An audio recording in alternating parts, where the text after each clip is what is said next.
They told us the camp bell only rang twice a day, once at 7 a.m. for breakfast, and once at 9 p.m. for lights out, and that if we ever heard it any other time, we were to stay in our cabins and pray. That sounded like one of those weird old rules. They keep around to scare kids straight, like don't walk barefoot in the woods or the devil will grab your feet. But no one ever questioned it until the night. It actually rang at 3:17 a.m. I remember the exact time because I was awake, staring at the wooden ceiling of cabin 9, counting the knots in the planks while trying to ignore the smell of mildew and wet socks. Then the bell rang one clear, sharp clang that echoed way too long through the hills. I thought maybe I'd imagined it until every boy in my cabin sat up at the same time. No one said a word. Just wide eyes and held breaths. The sound wasn't coming from the regular bell tower near the chapel either. It felt lower, more hollow, like it was underground somehow. Then, through the darkness, we heard the speaker in the corner of the room crackle to life. That speaker had only ever been used for morning devotionals, but now it buzzed like an old radio. And then came the voice, slow, gravelly, like someone forcing their throat to work. It just whispered a name, Micah. One of the kids in the cabin, Micah. Jay froze. He didn't speak, just stared at the speaker like it was calling him home. After a few seconds, he stood up and walked outside without a sound. We didn't follow. We were too scared. In the morning, Micah was gone. The counselor said he must have wandered off and gotten lost, maybe went sleepwalking, but I knew better. That night, none of us talked, not even during breakfast, and none of the staff mentioned the bell or the speaker. But at 3:17 a.m. the next night, it happened again. Bell, buzz, a name. This time it was one of the girls from cabin 2. Her friend said she just stood up and walked out barefoot, like she was dreaming. The staff said she ran away. The next day, they brought in a local sheriff to calm the rumors, but he looked just as spooked as we were. One of the older kids told me about an old camp legend, how the chapel used to have a bell tower built over a sealed prayer pit, where people in the 1800s were locked away during exorcisms. Said they'd ring the bell when the soul was cleansed, and the last one rang at exactly 3:17 a.m., the moment the priest went missing. That chapel had been rebuilt since then, but the original foundation remained underneath, sealed off and forgotten. On the 4th night, I tried to stay awake to catch it. I wrote the time down on my palm in Sharpie and kept my eyes on the speaker. But sometime around 3 o'clock, I blacked out, and when I woke, I was standing outside the chapel, barefoot with dirt under my nails and the name Micah scratched into the back of my hand. I ran back to my cabin, heart pounding, and locked myself in the bathroom until sunrise. I didn't sleep the rest of the week. I left camp early, and I've never been back. But sometimes around 3:17 a.m., I'll hear that same bell in my dreams one. Single low ring, followed by the static hum of an old speaker, and a name I haven't heard in years. And when I wake up, I check the time, and it's always the same, 3:17. I don't know how many of us remember what happened that week, or how many heard their name whispered next. But every year, the camp keeps running, and every year, a few kids go missing. The bell still rings, and I still pray it never rings for me again.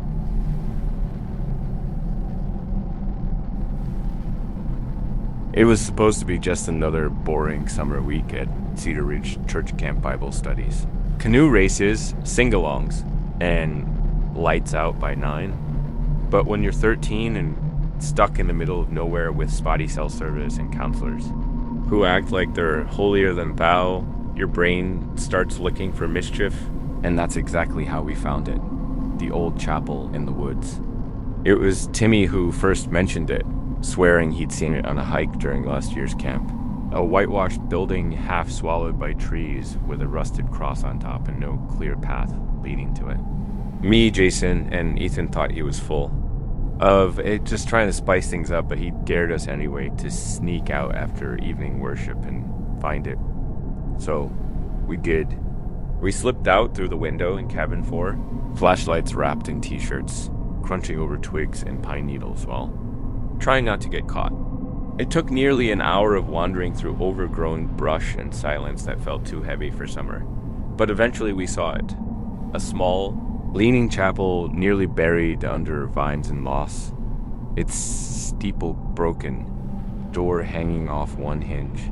Stained glass windows shattered into jagged smiles. Something about it felt wrong, like it had been waiting. We stepped inside anyway. The air was colder still and heavy with this scent like old hymnals soaked in mildew. The pews were rotted and warped, some cracked down the middle, and there was dried wax pooled all over the altar, dozens of melted down candles. Some burned so deep they'd fused with the wood. Then there were the symbols carved into the walls, crosses upside down. Circles with slashes through them, even a series of initials near the pulpit that read J.A.S. Deliver Us.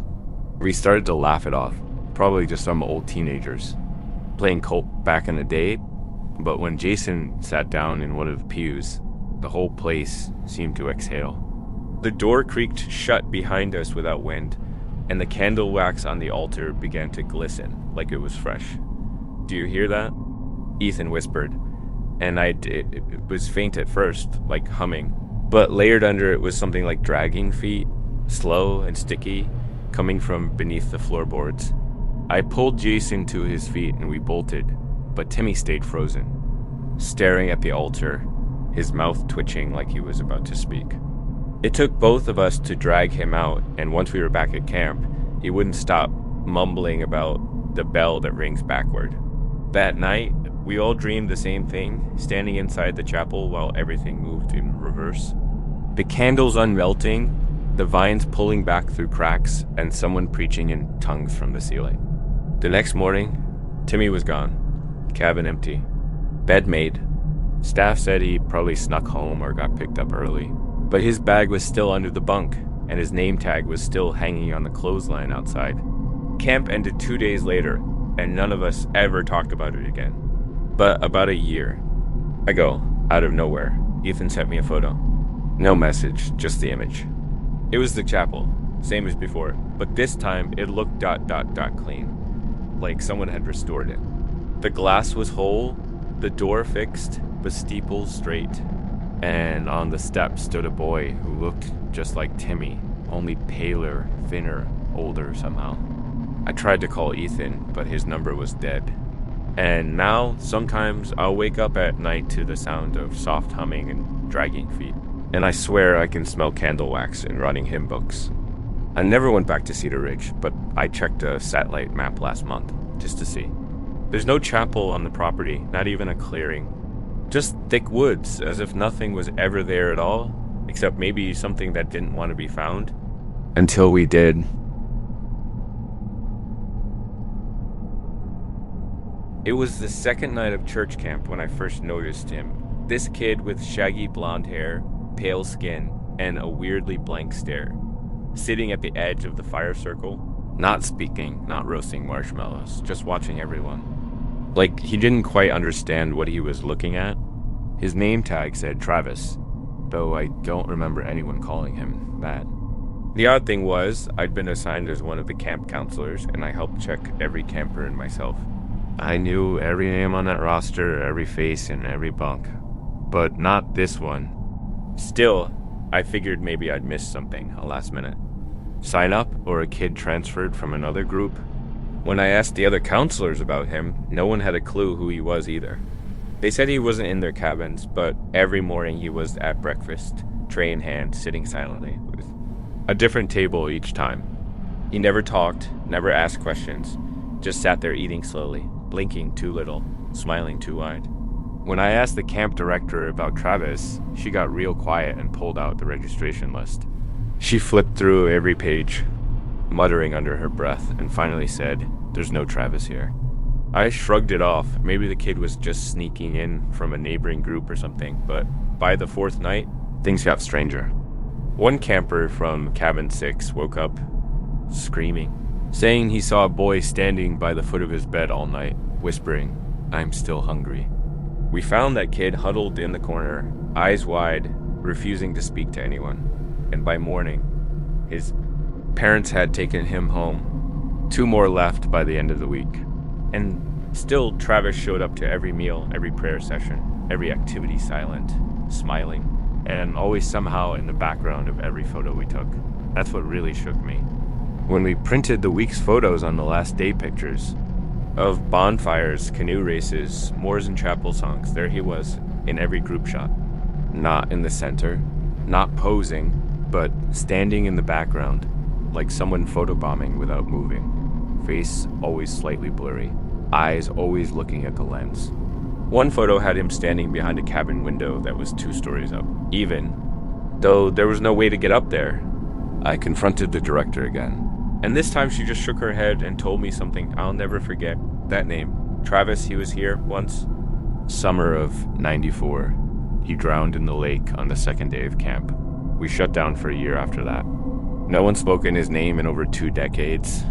My blood went cold. I looked out the chapel window that evening, and there he was again, standing just beyond the tree line, looking up at me. I didn't sleep at night, and neither did half the campers. By morning, Travis was gone. No sign of him in the mess hall, no silent seat at breakfast, and no trace in any cabin. But when I checked the group photo we took at sunrise, our final farewell picture, there he was again, standing in the shadows between me and the camp director. Same blurry face, same hollow stare. I quit the job that day and swore I'd never set foot on that land again. But sometimes late at night, when I scroll through old photos or hear the distant chime of a bell, I think about that boy who was never on the roster, Travis. The camper who didn't belong to this world anymore, but kept coming back anyway.